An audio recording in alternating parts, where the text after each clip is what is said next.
Yo, what's up mga kaibigan? Nalina tayo magkwentuhan. Ang Phoenix Suns ay tila ba wala ng patutunguhan sa season na ito. Nasa labas na nga sila ng top 10 at lumalaki ng agwat sa kanila ng mga team sa parte nito. Napag-usapan nga natin na hindi inaasahan na magpapalit sila ng head coach. Dahil hanggang ngayon nga ay binabayaran pa nila sila Coach Monty Williams at Frank Vogel dahil pinatalsik nila ito ng hindi pa tapos sa mga kontrata nito. Kaya naman kung gagawin nila ulit ito kay Coach Mike Budenholzer, may 4 na taon pa nga ito sa kanyang kontrata. Kaya naman expected na gumawa ang Phoenix Suns sa malaking pagbabago sa kanilang roster at magsisimula ito kay Kevin Durant dahil si Booker nga ang mas bata na player at may no trade clause naman si Bradley Beal.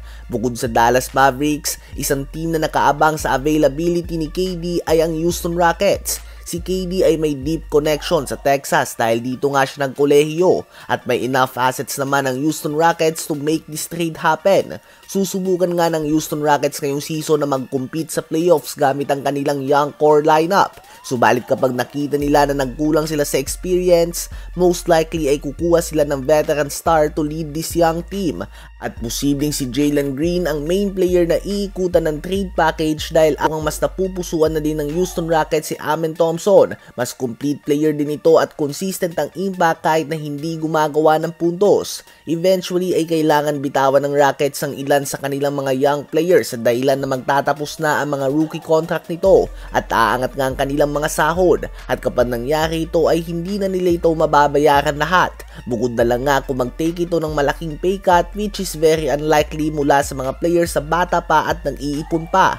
Kaya naman asahan na maglalatag ang Houston Rockets ng trade offer para kay KD na nakapalibot kay Jalen Green sa darating na off-season kung hindi nga sila magkakaroon ng magandang performance sa playoffs. Kung duda kayo na mangyayari ito, okay lang. Madami nga noon ang tinawag tayo na nahihibang sa Luka Doncic trade sa Lakers 6 months bago ito mangyari na maglabas tayo ng video. Ano ba masasabing tungkol dito? Habang nagtala naman si Shai Gilgeous-Alexander ng kanyang ika-4 na 50-point game sa year 2025. Nagtala siya ng 51 points, 5 rebounds and 7 assists on 18 of 30 shooting sa field at 5 of 9 shooting sa 3-point line upang pangunahan ng OKC Thunder sa 137-128 win kontra sa Houston Rockets. 24 points, 4 rebounds din si Jalen Williams at 11 points, 11 rebounds, 3 assists, 2 steals and 3 blocks si Chet Holmgren. Ayon sa mga fans ay unguardable umano si SGA dahil bukod nga sa galing niya at pagkontrol sa pace ng game, at the moment na depensahan mo nga daw ito ay mapapasabit ka lang din niya sa foul at sigurado ding umano ang mga free throws ito. Sa palagay nyo ba ay deserve ni SGA na manalo ng MVP ngayong season?